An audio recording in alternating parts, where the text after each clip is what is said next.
bienvenue à Citation et Dicton de Mu, ma petite philosophie à méditer. La citation du jour est « La vie nous donne un présent, donnons-lui dès à présent une vie ». Nous partons maintenant découvrir un endroit en Lorraine, en Meurthe-et-Moselle, visiter le beau jardin botanique à Villers-lès-Nancy. Nous irons faire un petit tour entre les plantes d'ici et d'ailleurs. La balade commence maintenant, suivez-moi.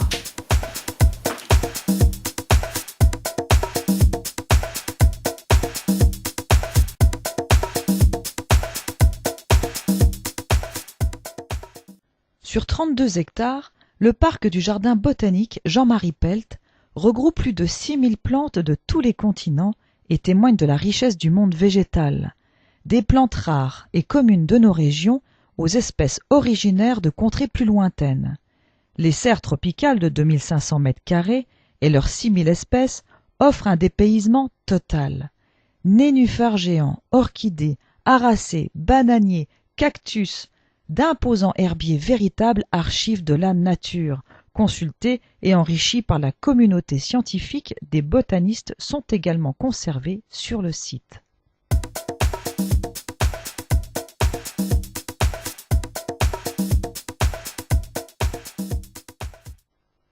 De nombreuses activités et animations sont proposées sur le site Jean-Marie Pelt pour sensibiliser le public à la biodiversité. Expositions temporaires, cours de jardinage ou de dessin, installations d'artistes, conférences, souvent en partenariat avec le monde scientifique et associatif.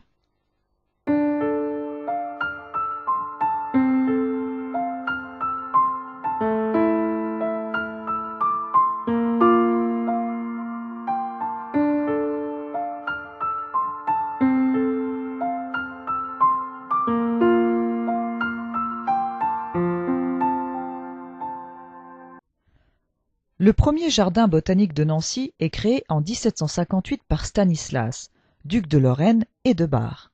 Initialement situé à Nancy, où se trouve l'actuel jardin Gaudron, le jardin est transféré dans les années 1970 en périphérie de la ville à Villers-lès-Nancy.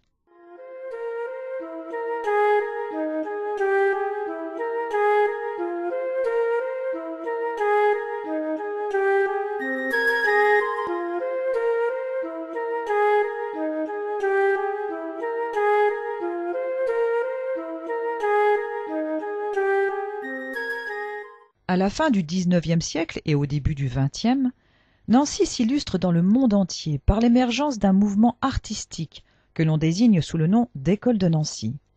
Les plantes sont souvent à l'origine des motifs décoratifs utilisés par les artistes comme Gallet, Majorelle, Gruber ou Prouvé. Cette source d'inspiration n'est pas étrangère au fait que Nancy est aussi à cette époque un grand centre horticole.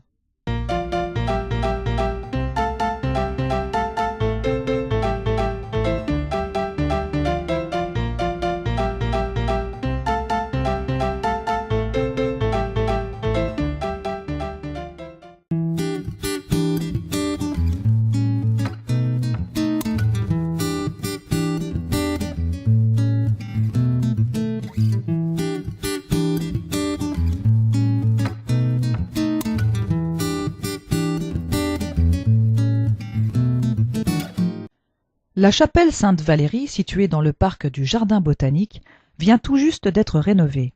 Édifiée par le baron Seyer, propriétaire du château du Montet de 1868 à 1888, elle devint un lieu de pèlerinage pour les enfants rachitiques. La guerre fit cesser cet usage.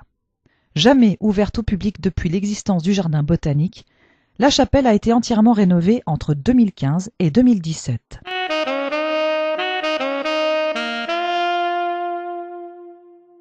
Il existe au XIXe siècle de nombreux horticulteurs nancéens tels que Randatler, Gerbaud, Bell, Vergeot et bien d'autres qui participent à la notoriété de la ville, en menant entre eux une concurrence amicale. Parmi eux, deux se font remarquer par leurs importants travaux d'hybridation et leur génie créatif. Ce sont les établissements Crous et Lemoine.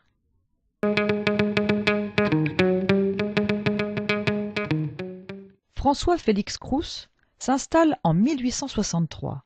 Ses travaux portent surtout sur le bégonia tubéreux. Il est alors le plus grand spécialiste mondial de ce genre dont il ne crée pas moins de 600 variétés. Il s'intéresse aussi aux pivoines herbacées, avec la création de 80 cultivars, aux fuchsias, aux astères, aux pélargoniums, aux delphiniums. Il cesse ses activités en 1904. Victor Lemoine crée son établissement en 1849. Il est dans un premier temps un grand importateur de plantes, puis, très vite, il va se faire remarquer par ses propres créations. Il est difficile d'énumérer toutes les plantes qui font l'objet de recherches, tant la liste est longue. Année après année, le succès de la maison Lemoine est grandissant, et sa renommée s'étend outre-Manche et outre-Atlantique. Avec son fils Émile, et plus modestement avec son petit-fils Henri, la maison Lemoine crée des centaines de nouvelles variétés horticoles.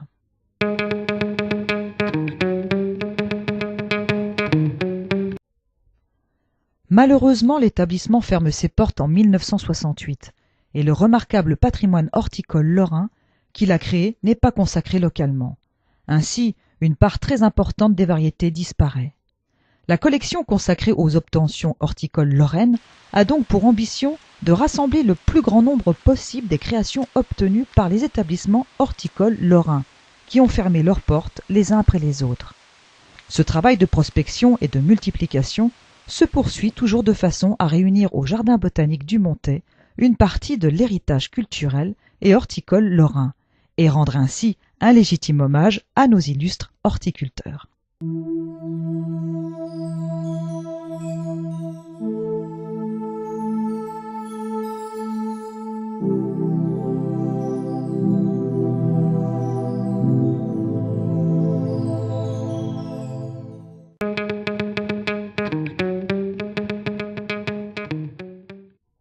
Lieu de culte scientifique et jardin botanique, l'établissement assure dans un même temps différentes missions. La conservation d'espèces végétales menacées, la conservation et l'enrichissement d'un fonds patrimonial, ouvrages, herbiers, l'éducation du public au monde des plantes et à la préservation de la biodiversité, l'inventaire et la connaissance de la flore, la formation spécialisée, le support à la recherche scientifique et enfin l'échange auprès d'un réseau de plus de 800 correspondants.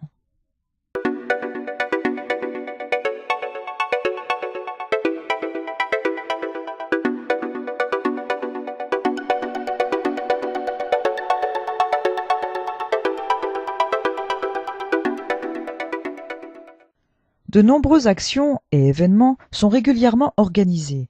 Expositions, visites guidées, conférences, animations et cours de jardinage ou de dessin permettent de faire connaître les richesses de la diversité végétale.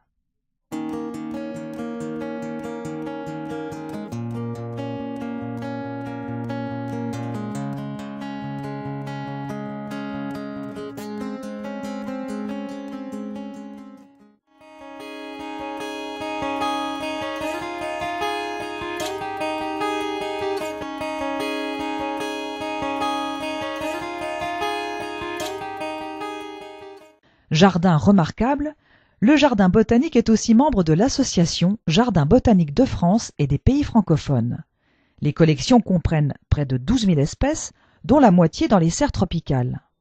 Autrefois appelé Jardin botanique du Montet, le site a été renommé en avril 2016 Jardin botanique Jean-Marie Pelt, en hommage au botaniste lorrain disparu en décembre 2015.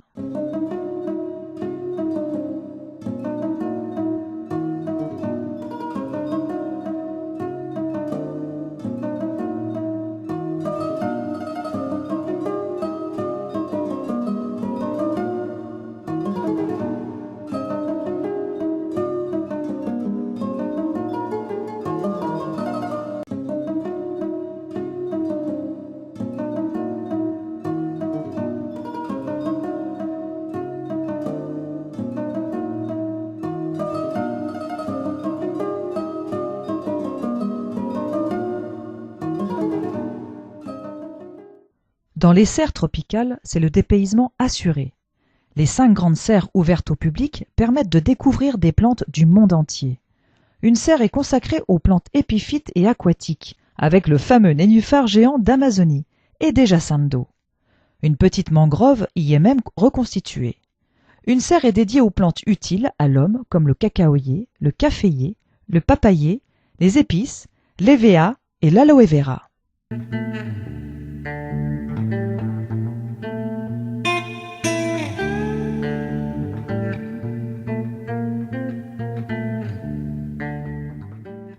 La dernière serre, appelée palmarium, présente des plantes menacées des îles de l'océan Indien. On peut y observer le palmier le plus rare du monde, le Sarribus janneyi, qui a fleuri pour la première fois en 2011. Ce palmier emblématique, originaire de Nouvelle-Calédonie, quasiment disparu dans la nature.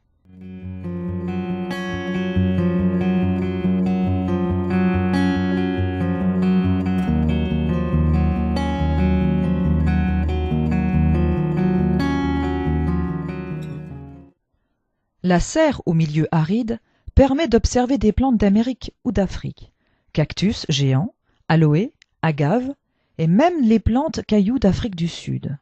Un espace montre aussi les plantes rares de Madagascar.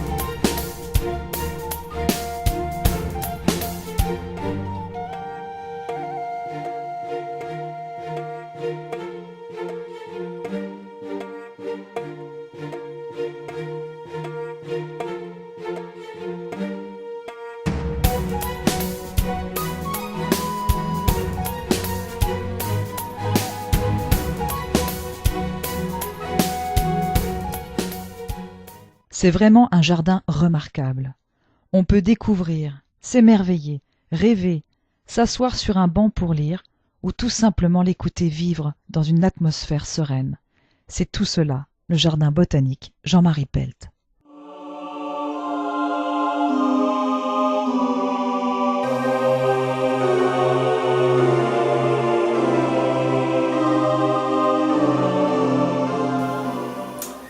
J'ai vraiment aimé cette belle aventure. Le jardin est ouvert 7 jours sur 7, alors si le cœur vous en dit pour venir le découvrir, surtout n'hésitez pas. Voilà, c'est fini pour aujourd'hui. Je vous remercie de votre fidélité. On se retrouve bien sûr très très vite pour de nouvelles aventures. En attendant, prenez soin de vous et n'oubliez pas, gardez le sourire. Bye bye.